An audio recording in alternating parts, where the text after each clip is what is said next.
Thank you, everybody, for coming for the first conversation hosted by the Center for Design at Northeastern in the first conversation in our conversation series for the academic 23-24 year.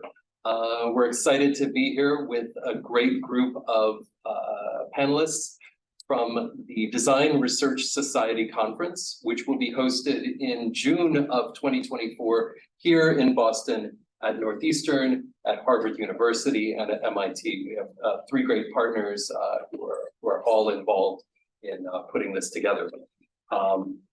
Before we get started, I'd like to tell you just a little bit about the Center for Design. We're a very creative group, as evidenced by this sketch right here. But the Center for Design is a group of collaborative faculty, researchers, and affiliates. It's a place where we can work together. This very room right here. It's a platform that aims to foster more interdisciplinary collaboration between different parts of the university and the greater Boston and the world. And it's a hub where we hope to attract different groups who are interested in with our research agendas. We collaborate with the disciplines all across the university. And just to show a few example projects, Angli, one of our fellows, did this recent work for the Venice Biennale,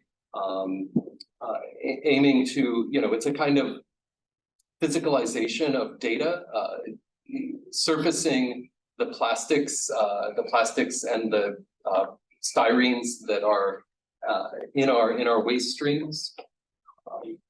This is a project by one of our fellows, Christian Klerkel, looking at interaction design and robotics in manufacturing contexts. Data visualization with a great collaborator in Italy, looking at mapping knowledge networks and actors. This was a project that we did with a group of students and the manufacturer of the central line kit, where we did a hackathon where students redesigned how the central line kit might be organized, everything down to the choreography of unfolding the sterile drapes. They came up with some really interesting approaches. Projects on design and culture from our own Estefania Chiliota Chehare, working with businesses to improve cross-cultural team working in intercultural contexts. Really, we're doing all kinds of stuff everywhere. And so we'd welcome more collaboration. And if you're interested in getting involved, please reach out. Another one of the things we do as part of our practice is maintain different archives. This is three different examples of some of the archives that we work with. From the top left, this is our design. Thank you, the design observatory. Top right is our data sonification archive, and the bottom right is the COVID visualization archive, or COVIC. We're also working with Politecnico di Milano, project mapping innovation in healthcare spaces, looking to determine what really is what do we do what do we mean when we say patient-centered design. This is a slide of all of our partners, quite a lot of them, maybe not all of them. And this we have a very lively conversation series, and there's some coming up. I'm not sure where the next two coming up are, but next month we'll be talking with the group on design for health, aiming to facilitate better conversations for parents raising children who have mental health difficulties. And the following month, a partnership on design and law, looking at the design of legal documents, how that might be made more evident, the agreements in there. A third conversation coming up in November on music in early childhood and the design of sonified experiences for young children. But what we're really here today is to talk about the DRS. So all of our group is associated with the DRS conference in one way or another, and we're very excited to present on this. The DRS, there's 24 tracks that are part of the, oh, and now I clicked on.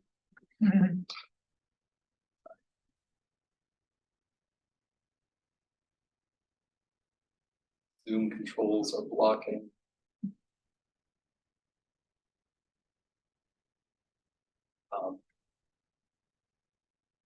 There are 24 different tracks that you can submit to.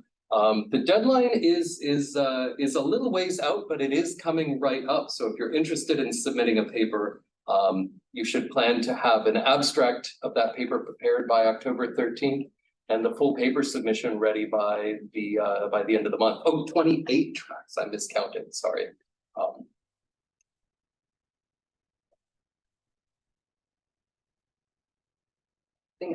Anything else that we should know about this?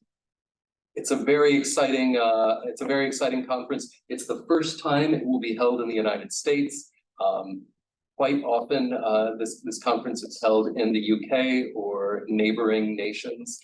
It's been held once before in Canada, but this will be the first time it's in the United States. So we're quite excited to be involved in hosting.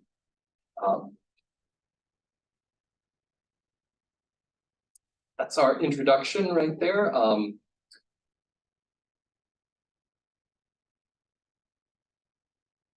And we'd like to open up the conversation just thinking about what do we mean when we say interdisciplinary research?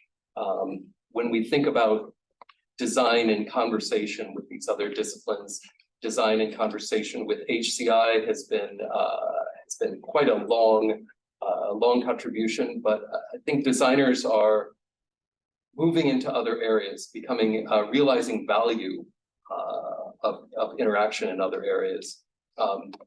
What do we mean when we say interdisciplinary research? Can I turn it over to some of any panelists interested in?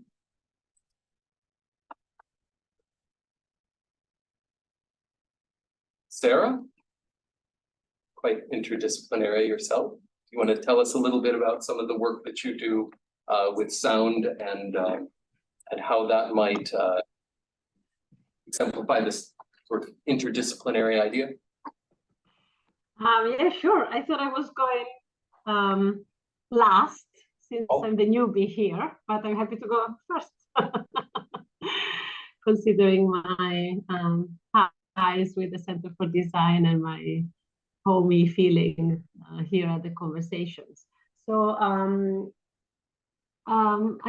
very new to design research, and I think this would be an incentive for anyone here to really take part in the conference and in general,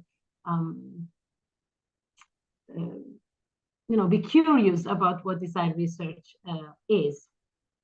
I thought of preparing slides, but then I thought that probably relate my own experience was easier to connect.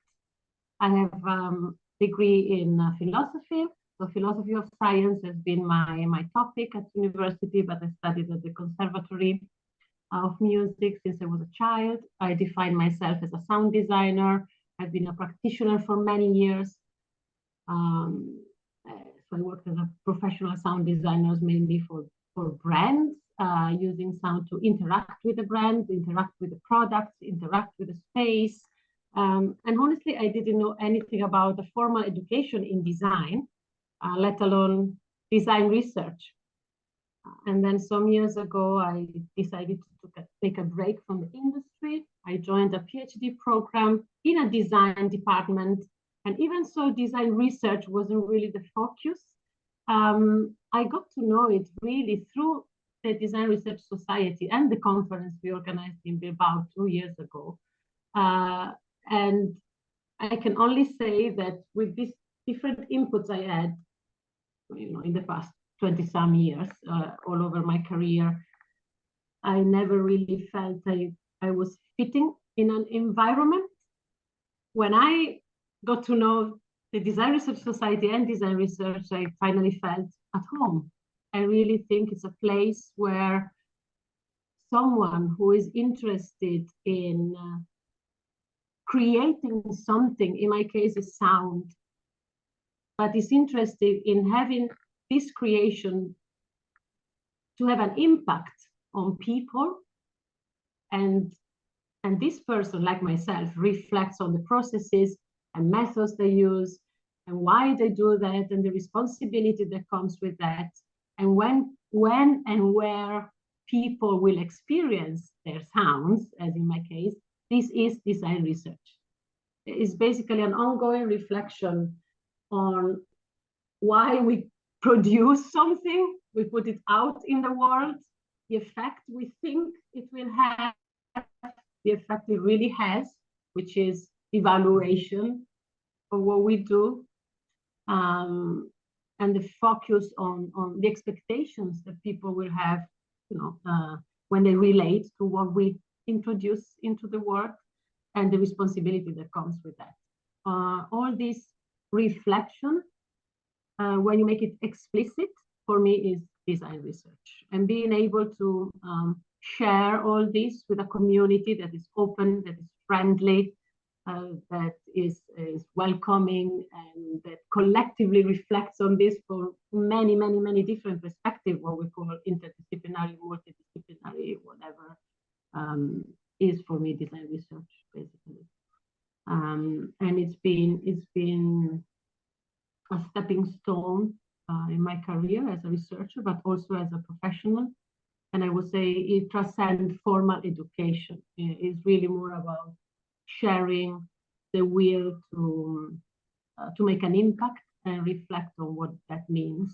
In this moment, actually, is probably sharing a will to introduce less into the world, but reflect more on the consequences of what we do. So it's really a very interesting sweet spot between humanities, that is part of my background, and a technical set of skills and concrete products that we put into the world. In fact, after the PhD, to my surprise, I've always been affiliated with an engineering faculty.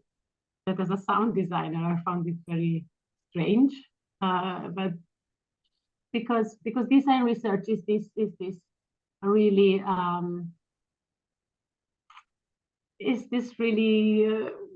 I don't want to say gray area, because I don't like it to define it as a gray thing. It's more colorful, but is this borderless community that really can fit in a faculty of engineering as well as in a humanities department. Is really much a transnational, transborder community. Yeah, what else can I say? I'm really the last one joining among the panelists today, but it's been really revolutionary for me. I finally thought that my interests at home. Well, I thank you for that, and for letting us put you on the spot a bit as the last one joining, but the first one having to speak. You were very poised, and I appreciated this very much. And, I read a paper, and I was trying really desperately to remember the author of this paper. Maybe somebody else can help me out, but it was that you can decide the different kinds of design research by the prepositions in there. And so the design research for design would be like, how do I need to make something, and so I will do this research in order to make this properly. Research of design, so we are interested in how designers do some kind of aspect of their practice. And research by design, like creating something that is provocative in some way, that causes people maybe to rethink a perspective or to view something in a new way. And I was listening to your talk, and I think you covered all three of those as an aspect of your practice with sound. Thank you, thank you very much. Laura, Sure. would you? Yeah, fantastic. Absolutely. Be happy to. Hi, everyone. I'm Laura Forlano. I'm a professor in art and design and comm studies at Northeastern. I'm also the interim chair of the Design Research Society, so working on the leadership side of that organization, which officially oversees the conference, and then, of course, working with the team at Northeastern on the hosting. So what brought me to design research is really the ability to work in a wide variety of modalities. I'm really interested in the stories that we tell about technology in particular, and how we can engage in both documenting, what the narratives are, the dominant narratives out in society, as well as to challenge them through design engagements. And so through that, I've worked in, making computational fashion prototypes, making speculative videos about autonomous vehicles, doing participatory games, about robots and the future of work. So I've really been able to be quite disobedient as a social scientist. So I'm trained originally in social sciences, specifically in communications.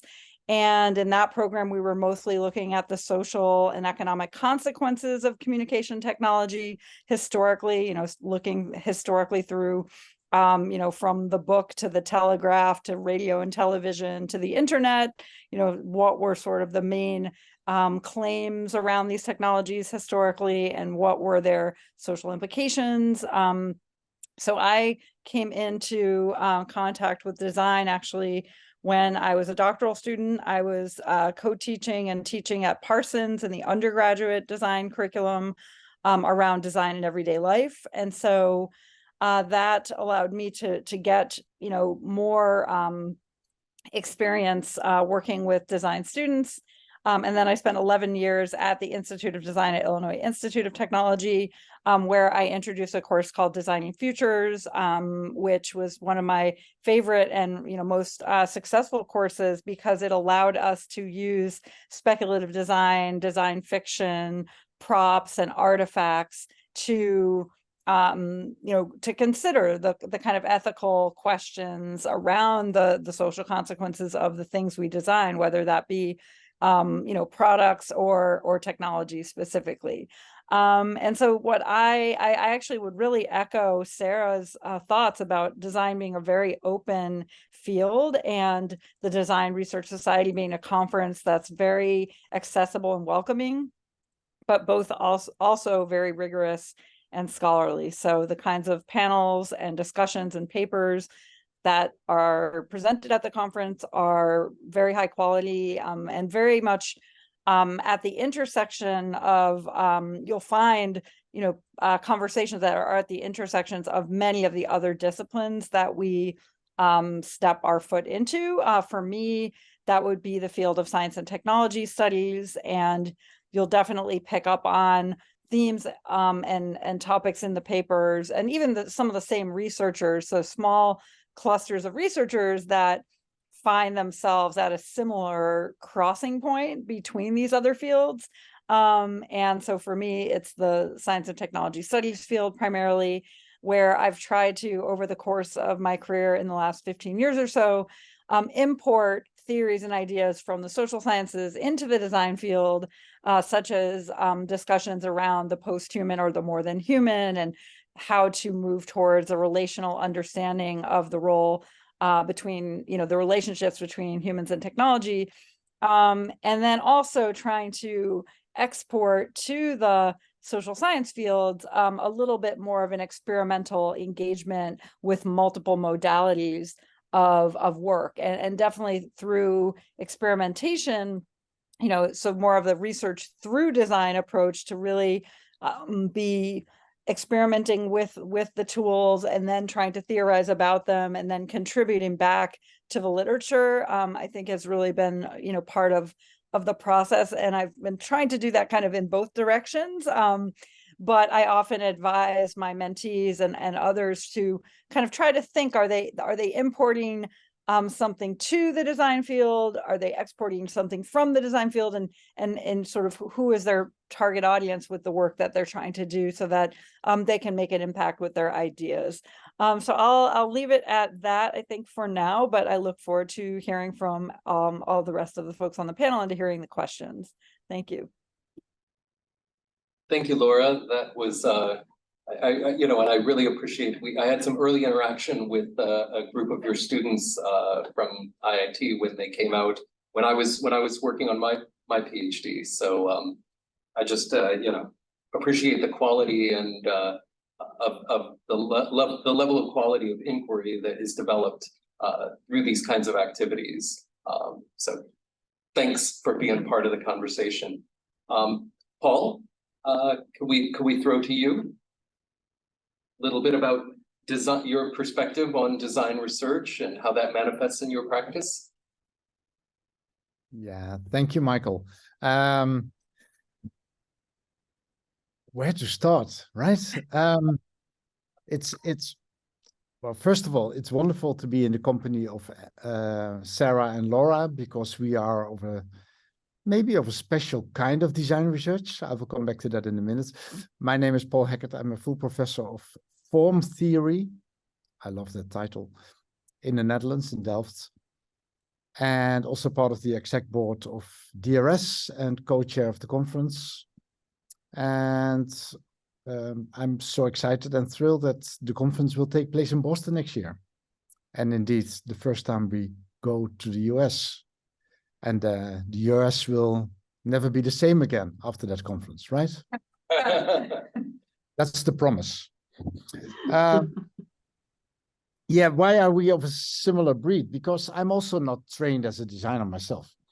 So I think the three of us already witnessed that you do not need to be a designer to do design research. But design as a discipline, design as a way of world making, some sets, a way of changing the world and impacting the world is, of course, a very important field and skill and discipline that we relate to in our work.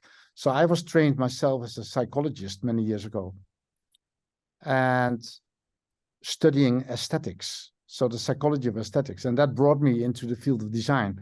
And I've very often told the story that when I was doing this kind of research on the aesthetic experience, I realized, and I came to the, well, it happened that the people in the art world, and that was a world I first related to, they were not so much interested in understanding why people aesthetically experience a particular work of art better or in a different way than other people did. So all the knowledge that I generated and that I learned about was not so much of an interest to the art world to which we were related. Then that brought me to Delft at some stage, and I continued my research and changed my focus from art to design.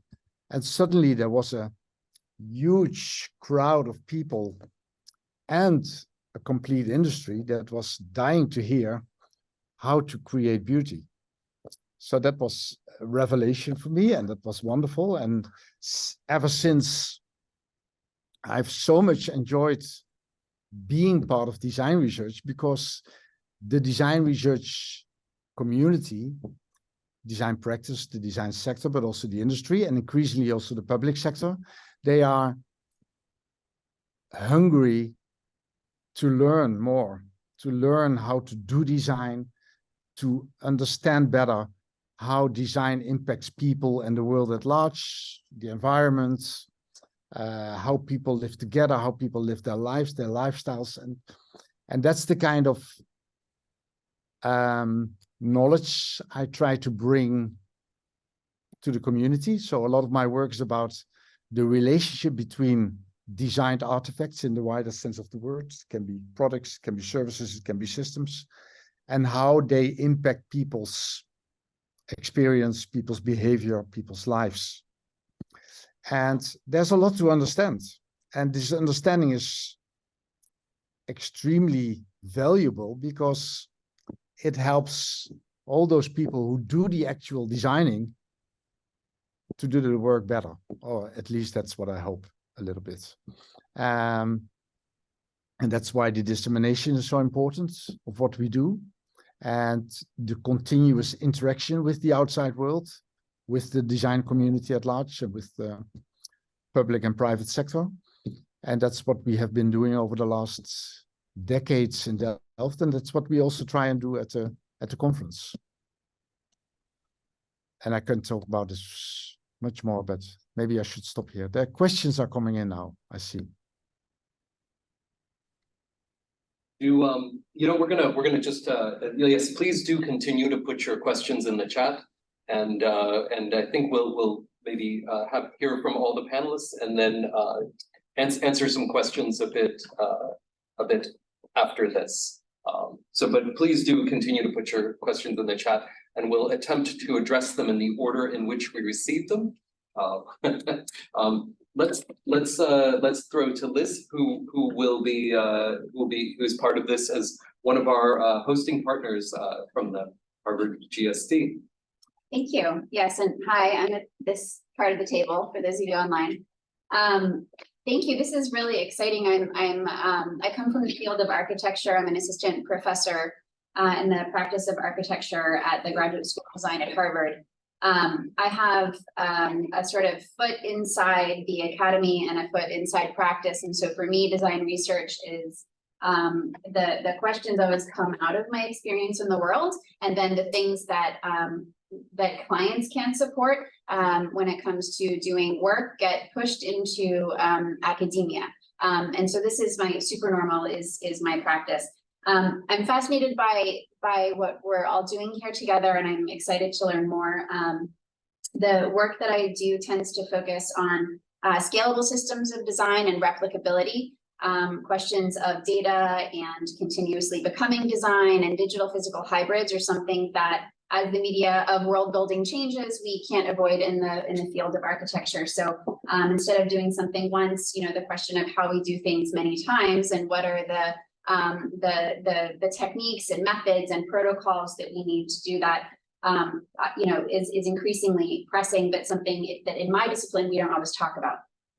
So for me, these questions of how we bridge human values and scalable systems design, the large sets of data, dealing with visible and invisible factors that shape our built world, and operating between the scale of systems and experience. So usually you would deal with just artifacts, but of course now we're dealing with these big systems level considerations when we think about scalability, and particularly values driven scalability. And so we're kind of in a healthy way struggling with that, both in practice and in research in the academy.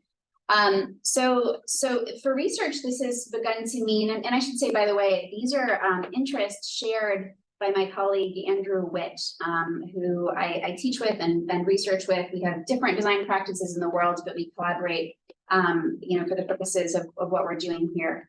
And we have been exploring, in the context of our design and engineering degree, these questions of where design and the digital and physical overlap. For us in architecture, we do design. We don't think about the methods so much. We kind of intuitively do it. And, there's a lot to be said as things start to get bigger for really learning from the people in this room who have thought about that a lot more, and trying to understand how the thing that we usually do, which I would kind of put in the bucket of artisanal research, becomes much more rigorous as it expands into collective creativity. So just briefly, the kinds of things to maybe situate this a little bit more concretely. There are two projects on the table for us this summer in my lab at the GSD, which is called the Urban Stack Lab. One of them is looking at scalable systems of housing. So this question of when a house takes on a lot of information and it's continuously processing data, how do we begin to think about it and how it's linked to the world? This is a question that came out of practice. We were trying to figure out how to increase the energy efficiency and the human performative value, the kind of quality of being a human in your home as a place of security. And we realized that in order to do this, even this teeny tiny home, it was very, very hard to do without actually looking at financial systems and understanding how the financial flows overlapped with the policy, which then overlapped with the data. And please don't try to pay attention to this too closely because it's very confusing and I'm still trying to figure it out. This is very much work in progress. But what we're realizing is that we are not only designing a home here, we are designing an interface, and we are also designing a financial instrument. And that's a very strange thing, at least for me, to realize that I need to do to make something really happen in the world. We also, we dabble in these questions that again came out of practice. This is zoning and practice. I think about things like how do we design zoning and what do we want our urban form to look like and how do we want it to perform for people. And in this case, what we're doing is trying to make zoning, which is historically a very confusing kind of data to look at for people. We're trying to make it more legible and more accessible as a way to bounce on top of it and actually respond to the housing crisis through bottom-up change and through bottom-up transformations of not only the physical built environment, but also the policy.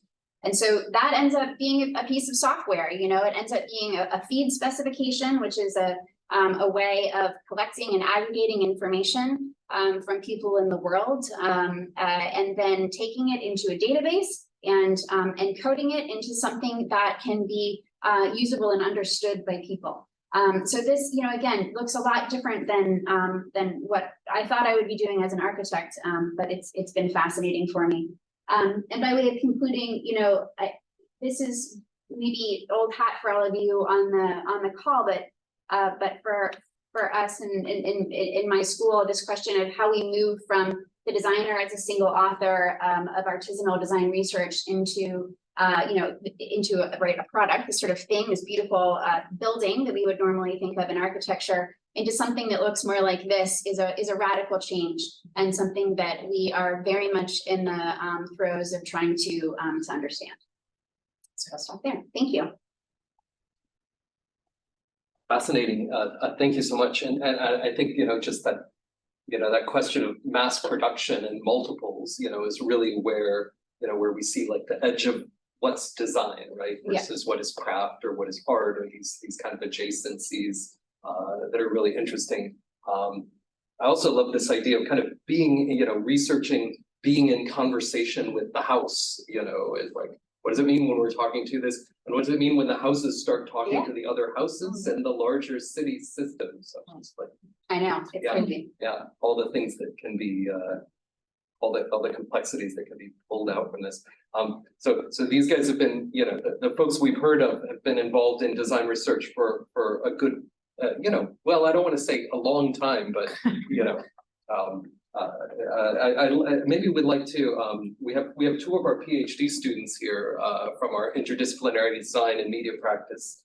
And I'd love to hear from your guys' perspective as new scholars, emerging scholars. What do you see? How do you see your involvement in design research? And we'll I keep looking at Jules here. Hi, my name is Jules Rochelle Siegert. I come from, my background is in the socially engaged practice of art. Now I've been working in legal education for 9 years. I think some of my questions about are really basic. Who gets to participate in design? Who gets to participate in research? And so the work that I've done over the span of my creative career is really about creating bottom-up platforms so that people in local neighborhoods, that immigrants, that young people get to participate in the process of design. And I also believe in the process of research. There's a great deal of information that can be learned by participating with local individuals within community. And that's what my work has been centered on in East Boston, here through the East Boston Spatial Justice Lab. And so the East Boston Spatial Justice Lab is a platform for community engagement, addressing the issues of gentrification and displacement. And through that work, we are producing, I think, co-producing knowledge together that reinforms right now urban planners. We've been working on a journal, a book chapter that will get submitted to the Urban Planning Handbook about what we've been working on for the last 5 to 6 years. So we have created a case study of this work. And so again, I believe that my questions are who gets to participate in design and who gets to participate in research. And so from there, I'll pass it to, I think, Ryan, my colleague. Yeah. Hi, everyone. Thanks, I don't know. I had a couple slides, but I can read them off. Yeah. Yeah, hi everyone. I'm a PhD student here at the Center for Design, working with Paolo Cuccarelli on a design and AI project. And it's quite interdisciplinary. We have people from the College of Engineering, the Computer Science School at the University of Michigan, Business School here at Northeastern, and us at design. But from the sounds of it, it sounds like I'm a bit of a weird animal because I come from a pure design background. And so trying to think about how to actually engage design in these ever expanding disciplines, especially with, you know, all the talk and buzz around artificial intelligence, it really kind of brings up a lot of questions. But I want to kind of step outside and look at the formalities. So maybe back to the previous slide, of just really what we're doing when we talk about, like, my PhD is titled Interdisciplinary Design and Media, and really understanding what that means. And so you have something like multidisciplinarity, where you have silos where people communicate across one another, but they're really trying to contribute to their own field. Interdisciplinarity, where you're trying to maybe come up with a new framework, unified framework to solve a problem. And then transdisciplinarity, where, you know, you're trying to transcend everything and create some new holistic, almost discipline to answer more complex emerging problems. And so I've kind of had these prompts to really think about what interdisciplinary means from the design research perspective, but also from these other practices that are coming to think about design research and design research methods in particular. And so I guess building off of this and thinking about the fact that we're working with other disciplines, and something that Jules had brought up on the next slide is like, who benefits from these types of research settings? And in the research setting, are we trying to contribute to something entirely new? Is it for the engineering field? Is it for the design field? Is it for the actors involved? Who's really getting to engage in these interdisciplinary settings? Something else that comes up is, well, is it more beneficial to one another, or what methods should we use? And I think that's this question that we have to determine. Something in our project recently is we're realizing, well, we're conducting a Think Aloud protocol for the establishment of a new reasoning model, artificial intelligence. And so what was the dialogue needed to understand that a design research method was the best way to develop this model? And what was lacking in the computer science or engineering discipline that didn't really answer to that? And these are all emerging just from the dialogue that we're having in this research setting. Next slide, virtually. Yeah, so what does the research output look like in a disciplinary setting? I mentioned could be a unified framework. It might be an entirely new discipline, maybe understanding problems in a new way. And so, or non-textual, I think, is a big one as well, right? Thinking that it doesn't always have to be pen and paper research output, but also something visual. And then more of maybe a meta question, but something that I know I'm thinking about is, are other disciplines kind of at a standstill and the need for interdisciplinary emerging because of the complex problems we're trying to answer? This is something that maybe we're hitting a fundamental limit and seeing that design interacting with others is becoming more and more present in our the way that we're actually conducting our research and research across different academic fields. So I think that these are just kind of to incite or instigate some kind of the conversation as we're here to do today. So I hope that helped, and especially as Michael said, coming from a quote unquote younger researchers' perspective. These are things that are definitely present in my mind, my colleagues, and I'm sure more and more of the other people in the field. So thank you. I said newer because, you know, the whole younger, older thing is not the best way to like break it down. But yeah, I do appreciate that. And, you know, that's one of the things that I sometimes wonder myself, like when you see the propagation of design research methods, like flowing out into different disciplines. Well, I just found out that, you know, here at our own university, we have a healthcare design and innovation group, and you know, like in other universities, you see different sectors of the university setting up their own design labs or innovation labs, and sometimes you wonder, like, oh, what's going on over there? So I think that question of kind of the political economy of how design transfers across disciplines is a really interesting, you know, research of design and maybe research of larger discourses question. I'll look forward to your upcoming paper on this. Thanks very much. So you know, as we think of kind of translating our work from our practices and our studios out into these conferences where we have the great opportunity to share and engage with our colleagues in conversation about this work. Maybe we could hear from just a few of our DRS board members who've been part of like conceiving of these conferences, organizing them. Colin, are you available? I am indeed. Sorry for being a little bit delayed in showing up today. Apologies. Not at all. We were ready for you. Excellent. Appreciate it. Well, I think I wear a couple of hats that I think are relevant to the conversation. One is as a design researcher myself, primarily working in the human-computer interaction and education fields, and then also as a program chair for DRS 2024 and a member of the DRS executive board, recently elected. So the last talk actually really resonated with me because I think, you know, considering the role of design within traditional design disciplines, I did my first 2 degrees in graphic design, but also disciplines that have taken on design as a primary epistemological lens is really, really important to understand and then figure out how we can support. And I see that the remit of DRS is really to do that very expansive transdisciplinary work around the notion of design. So I'll give some examples from my own work and then sort of reflect on what that might look like as I try to support this community through the program chair responsibility.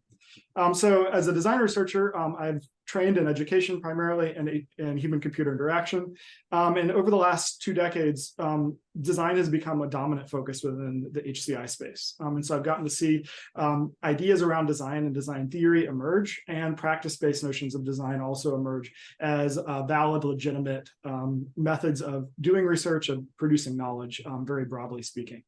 In my own research, increasingly, I've been doing work at the intersection of ethics, regulation, law, and design, and figuring out how we can tackle these issues of social responsibility at a much bigger scale than I might have imagined a decade ago as a social scientist primarily.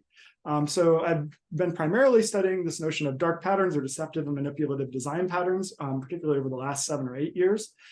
Initially as a design researcher myself, trying to figure out what was happening in relation to these unethical practices, and then increasingly figuring out how can I, as a designer and as a social scientist, use my understanding of these design situations to translate what maybe should be and should not be considered legal or ethical to lawmakers, to policymakers, to regulators, so that they can understand the nuance of design, but also understand what sources of evidence might be relevant as we seek to really combat some of these practices on the global scale and the national scale. And so lots of different kinds of design knowledge and design research that we can imagine coming up in that space, some of it grounded in specific design artifacts, like studying consent banners or things like that are designed on a screen. Other things a little bit more abstract or ambiguous, such as how people experience manipulative design practices based on their social class or based on their experiences with technology. So now when I'm looking at, my research and then also, how I want to support the DRS community in relation to DRS 2024 and in my role on the executive board, I'm really looking at how we can create a very broad transdisciplinary space for many different kinds of design research to thrive. So some highlights from I think this coming year of conference planning. We've accepted a lot of really great themes that represent many different approaches to conducting design research. I'm particularly excited that one of the tracks is allowing submission of visual papers. So that is, I think, one way that we as a community can support different kinds of knowledge building. And in fact, there have been visual papers that have popped up in a number of different disciplinary perspectives around design. And I'm really glad that DRS 2024 is going to add to that discourse as well. We've also seen track submissions around lots of different framings of design, from design contexts where work is occurring, such as in textiles or in retail and hospitality, but also in certain types of media that might be relevant, whether it be sketching or whether it be audio. And then also looking at not just sort of very straightforward design theory focused design research, but also looking at critical and speculative work as well that can really contribute to and expand the notions of what we consider as knowledge production. So lots of different things to be excited about. And I look forward to seeing what everyone submits for DRS 2024. Well, thank you so much, Colin. And I know I said that thing about we'll do questions at the end, but I had a little question, and since you brought up all these tracks and like the very interesting specificities of these, I was thinking of this, kind of from the perspective of maybe a new researcher who's developing their work for submission to this conference, and maybe would you have any advice for somebody who's like reading through these different tracks and like not really seeing an obvious place for themselves in this discourse through the lens of these tracks? Do you think, are these tracks more like open systems, or are they just really specific, tightly constructed boxes? That's a great question. And I mean, the answer is sort of, it depends. We've tried to produce the broadest range of tracks that we possibly could through a competitive process. So we cut down from almost 80 tracks to the 28 that you see on the website. But of course, if none of those seem to check the boxes that your paper has to offer, feel free to submit to the open call. If it actually turns out being a great fit for one of the tracks, we as a program committee are going to be doing some of the labor to try to do some of that matchmaking. And in advance of the conference deadline, of course, you're welcome to reach out to the track chairs and ask about the appropriateness of the paper that you're sort of envisioning for that track. Or if you're not sure which track might be a good fit, feel free to just email info@drs2024.org. And we're monitoring that address as well. Estefania and I are primarily monitoring that address, and we're going to be happy to help you with that matchmaking process as well. So the biggest lesson is don't get overwhelmed, because there are many different tracks, many different purposes. And if you're new to design research, it might be difficult to figure out where exactly you fit into the equation. But I suspect there's a good home for the paper you've envisioned. Thanks so much. Paul, you've been involved in the leadership of DRS for some time. Anything to add? Anything to share with us about maybe some of the history of these different dialogues? Yeah, sure. What I did not mention in my introduction is that I've been chairing and organizing 10 consecutive design and emotion conferences. Some of the people in this community may have heard about it, may have even been to one of those.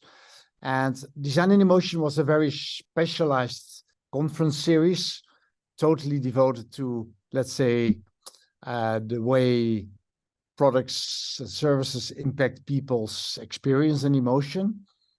And in 2016, we did the last of those. And then I got involved in DRS, also with the idea and the conviction that DRS is a much broader community.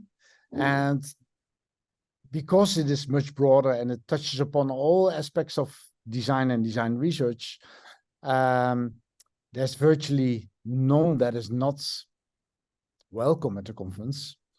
You get this cross-fertilization between all these different fields.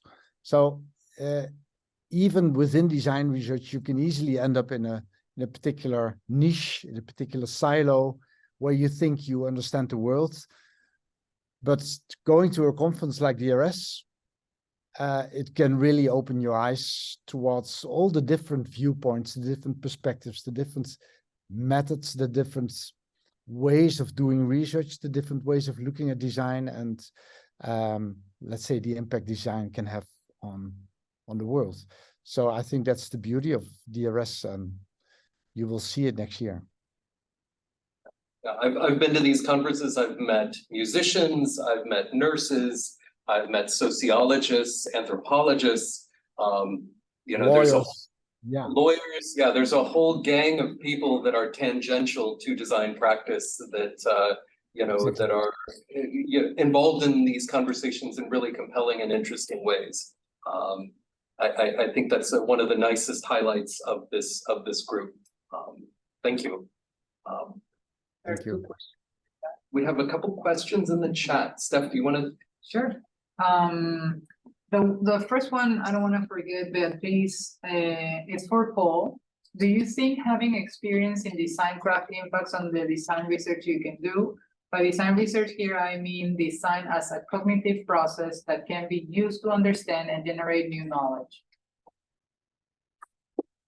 Yeah, I saw the question already. Thank you, Beatrice. And yes, of course.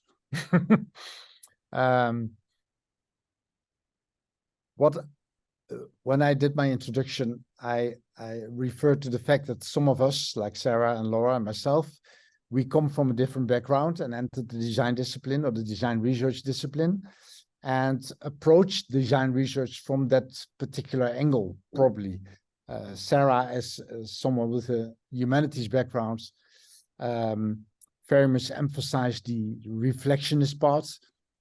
Myself, with the background in the social sciences and psychology, very much emphasize, let's say, human-product interaction and the way people interact with everyday artifacts.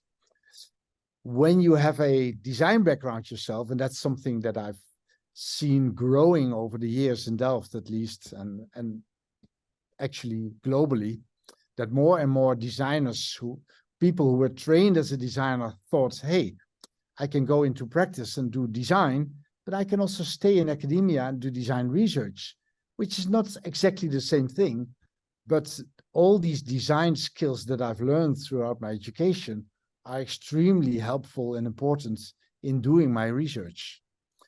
Asking the right questions, understanding what is happening, being able to manipulate, in the good sense of the word, the artifacts in a profound and nuanced way, instead of in a very obvious way, as you sometimes see with people with a different background, like myself. So it truly helps a design researcher to have the design skills and understanding of let's say, the design peculiarities, the design qualities, in order to do proper research. I'm convinced of that. And I've seen that with my PhDs over the years, many times. Thank you. We had this other question from Ting Zhao, asking about the requirements of data and can they use preliminary data in the paper? I think that's a very nuanced question, or the answer might require some nuance and engagement. Ting, do you want to unmute and maybe just ask your question with a little more context?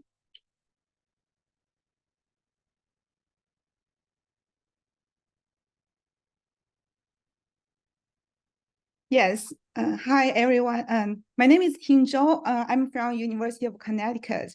So I'm writing a paper with my collaborator. So we are doing like a focus group research, but we can't connect all of the data before the deadline of the full paper submitted.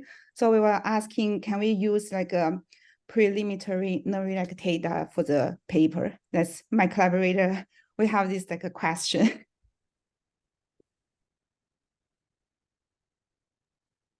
Colin.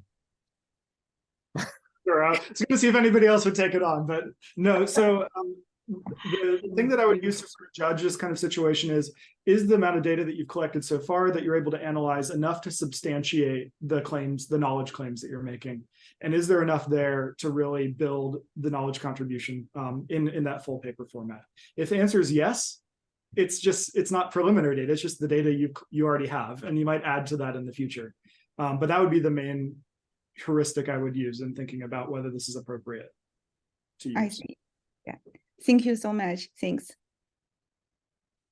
This might also be a situation where you might reach out directly to the chairs of the track that you're interested in, because that might be a short conversation, might answer that a little better than just a quick response. But you know, Colin's, I think I would agree with Colin's statement there. If it's it might be the data that will grow over time. Sara, I you know, we've been doing Zoom for 2 years and I still don't see that the hand is up always. So please.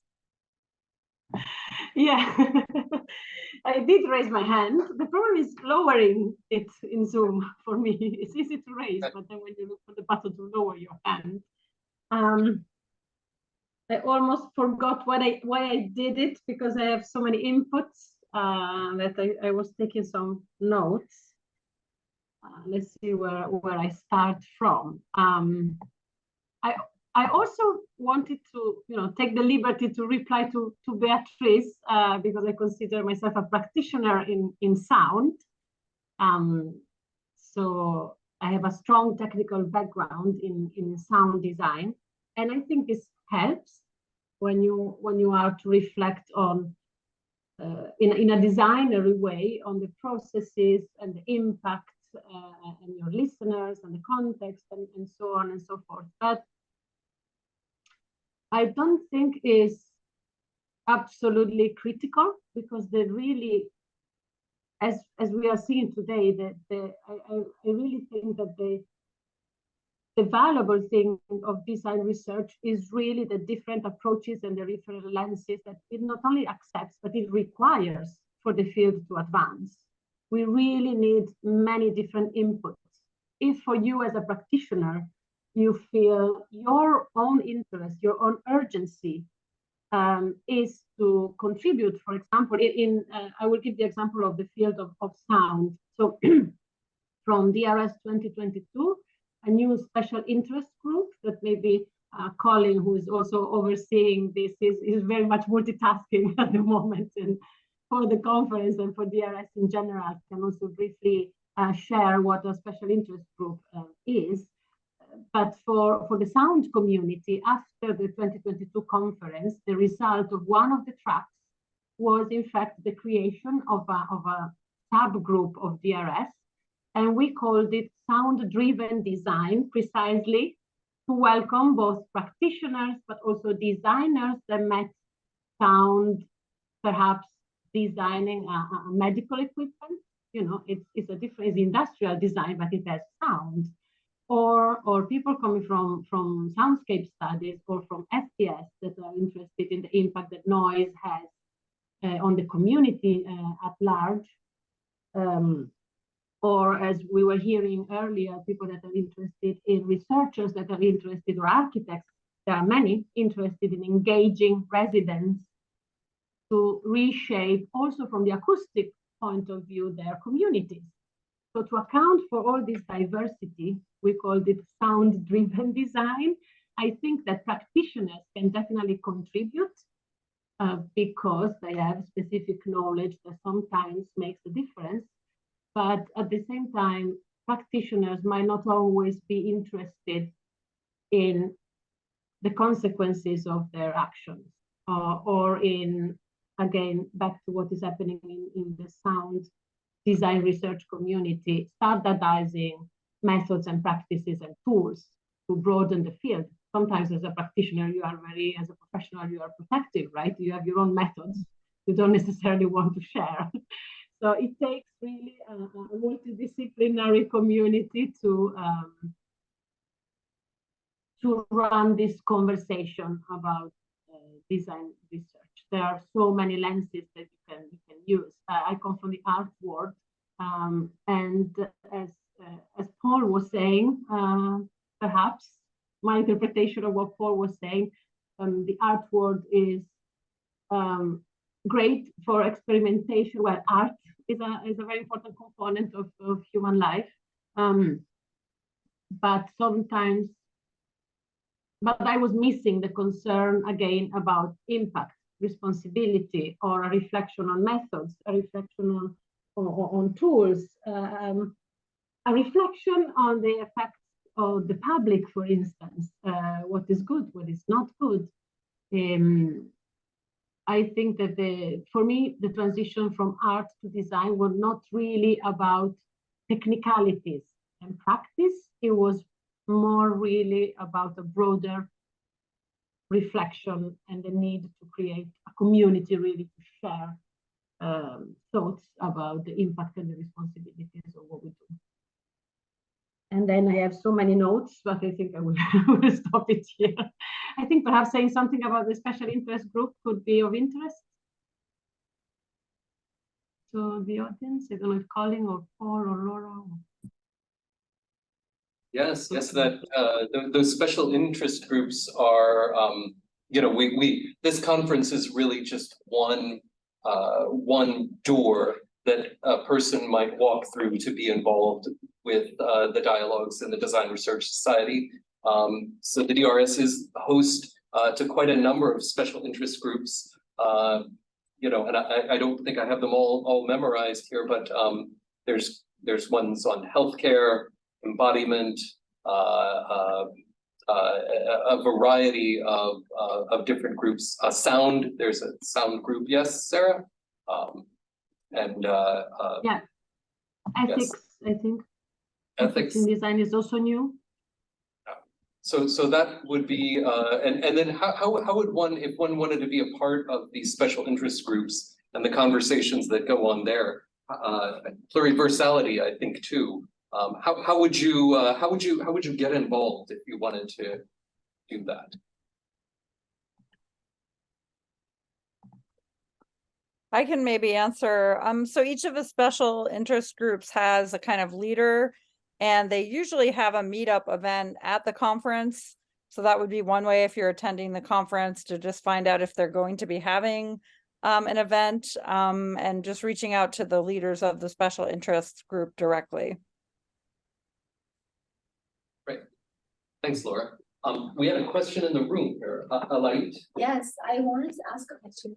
Thanks so much. I can introduce myself. My name is Light. I'm a PhD student in CAMD, and the question I have is: so, as a coming into this DRS new, I think it's like the terminology of it of being Design Research Society. I'm thinking when I think of conferences and the way people come together, there's the idea of a community that comes to me. And so how is DRS representative of being society, or is it a community? I think it's like the duality or like the unison of those two words, and just like the ambiance of DRS. So I just had questions on that, if anyone could speak on that.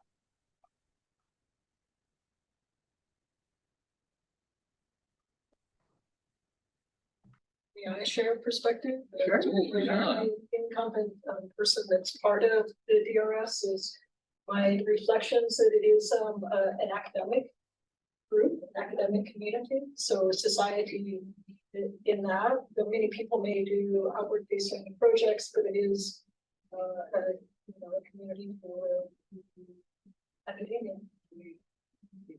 It's community for academia. Sorry, I was using my small voice. I used my larger voice.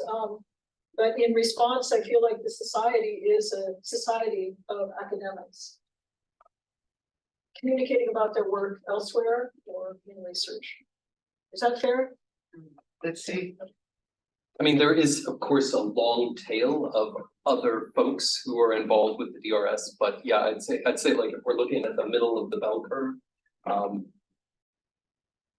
yeah, it's principally an academic society. Paul?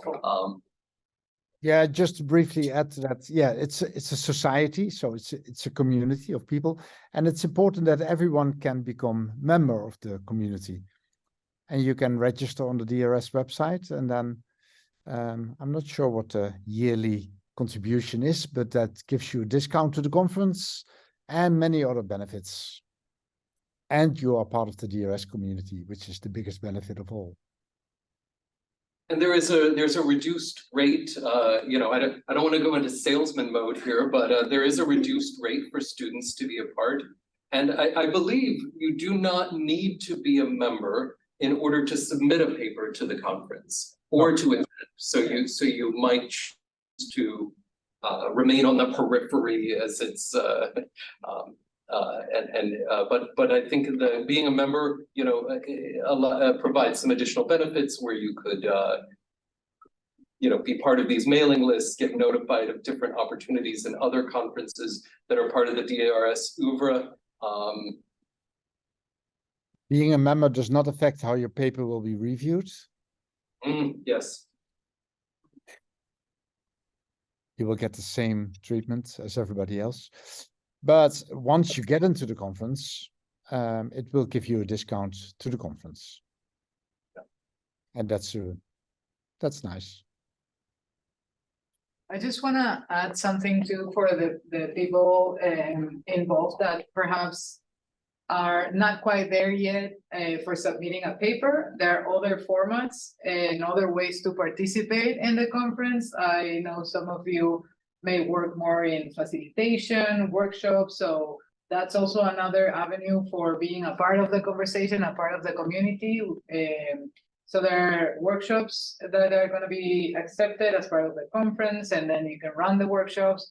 And there are conversations, which is a different kind of format in which we can discuss with the broader community, different topics, different trends in design research.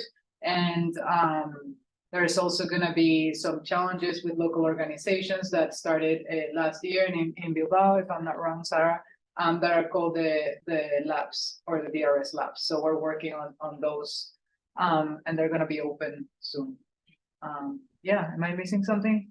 That's wonderful, Estefania. You're missing one thing only, the PhD event. Right. Right. Yeah. And we have the three of the organizers of the PhD event right here. I don't think there's but do you want to speak to some of the ideas that we've had for that? And then I've heard from that from the initial conversations. Sure. Yeah.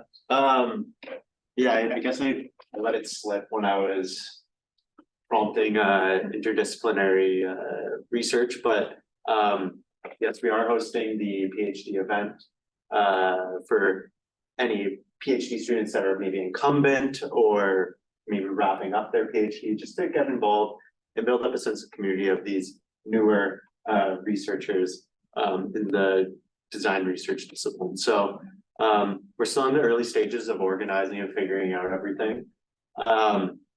But we'd love for like anybody that's on the call that might have a PhD student or knows of a community that would want to get involved, anybody here, I think all are welcome. As what's been made clear today, I think a lot of people and everybody are welcome to design research. And so we want to keep that alive, especially fostering the newer generation and community of design researchers. So yeah, it's exciting and something to look forward to.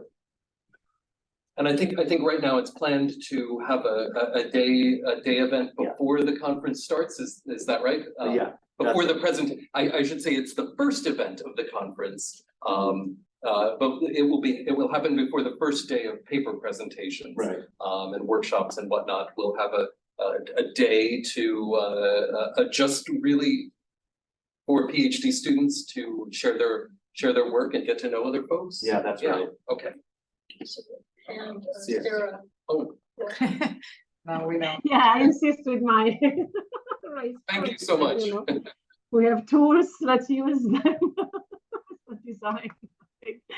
No, I wanted to add that last year, in last edition, that I was involved as the local chair.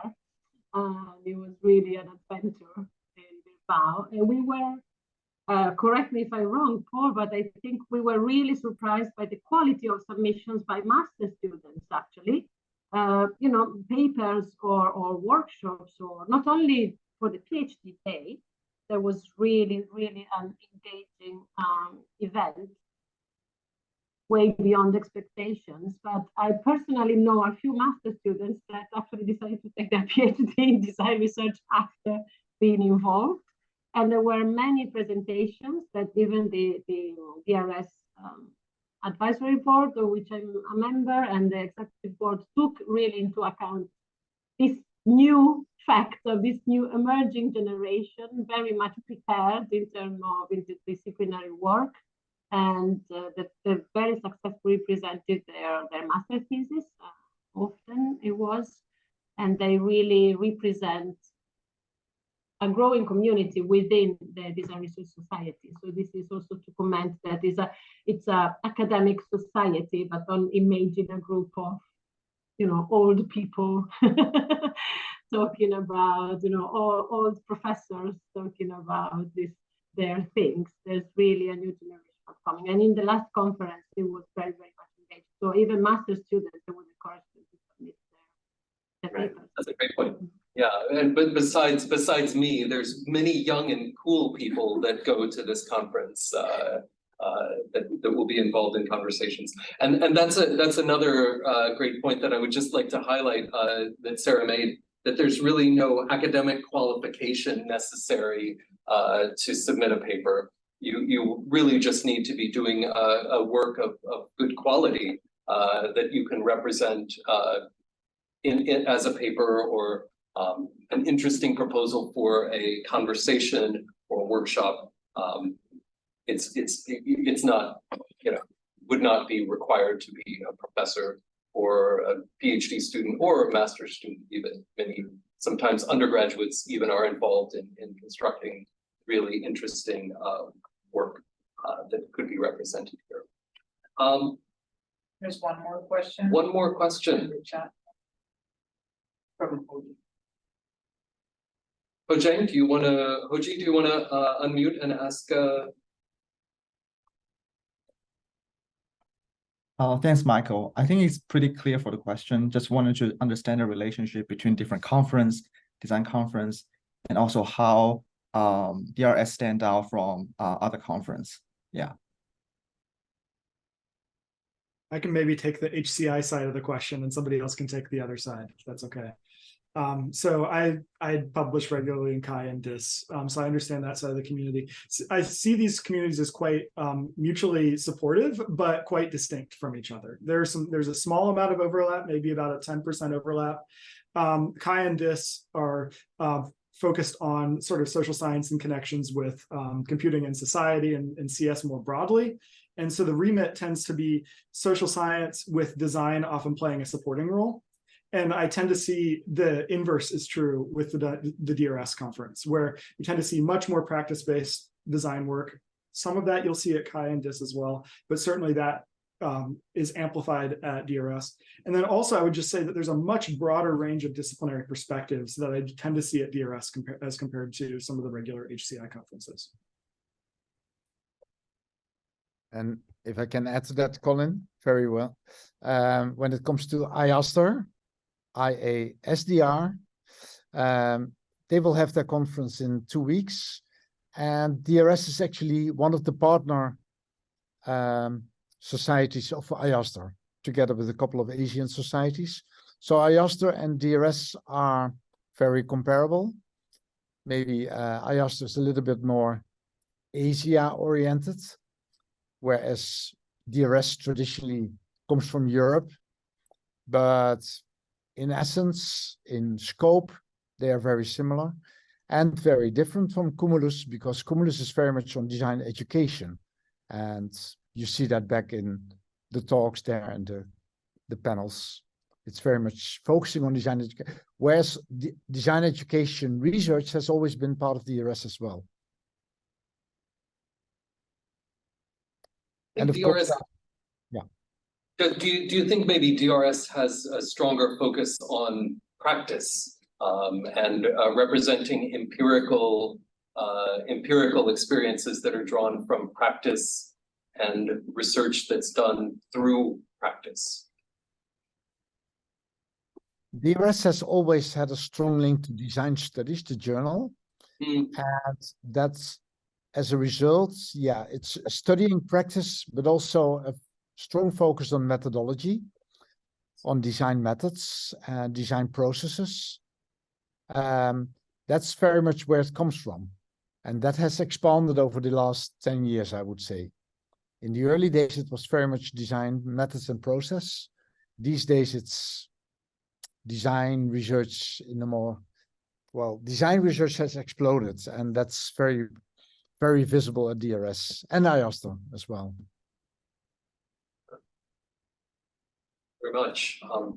Yeah, I think maybe the short of it is, if you can see your work represented in some of the dialogues here, we would very much encourage you to send in your paper, participate in the workshops.